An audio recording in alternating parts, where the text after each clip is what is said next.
ایک ایسی جامعہ کا قیام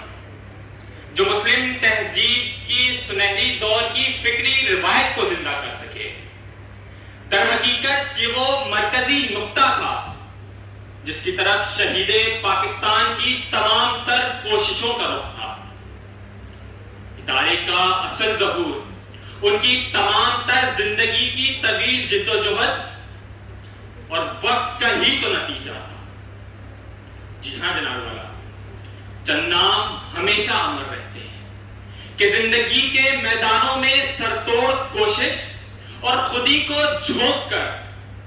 انسانیت کی خدمت کرنے والے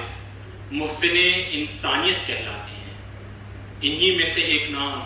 شہید پاکستان حافظ حکیم محمد سعید شہید کا ہے کہ وہ خدا پرست کہ جس نے تعلیمی میدان میں نہایت سرگرمیاں انجام دی، وہ مشرق طب کے بہترین ماہر بھی تھے جنہوں نے پاکستان، یورپ، افریقہ، مشرق وسطیٰ کے عالمی ادارے صحت WHO کی منظور شدہ ادویات کو نئی طبی جدت بخشی کہ وہ عظیم رہنما جس نے فلسفہ، مذہب، سائنس،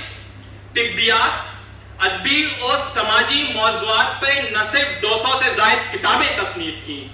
بلکہ ان کو مرتب بھی کیا کہ وہ عظیم ہستی کہ جس نے اپنے 50 سالہ کریئر میں بے پناہ خدمات اور عالمی کارنامے سر انجام دیے، جن میں سے گریکو عرب میڈیسن کے پریکٹیشنر کے طور پر عالمی محقق کی حیثیت سے ایک بین الاقوامی شہرت بھی حاصل کی۔ وطن پاکستان کے اس عظیم ثبوت کو 1983 میں طب اسلامی کے لیے کوئٹی انعام دیا گیا، جبکہ 1967 میں ستارہ امتیاز اور 2002 میں نشان امتیاز سے بھی نوازا گیا۔ علم و حکمت کا یہ باب 17 اکتوبر 1988 کی السو اس وقت شہید کر دیا گیا جب وہ فریضہ اسلام کا تابع تھا۔ غرض حکیم صاحب کی تمام تر زندگی کا خلاصہ یوں ٹھہرا: ایک درویش، ایک غمخوار، حکمت کی دنیا کا شہسوار، جذبہ انسانیت سے سرشار،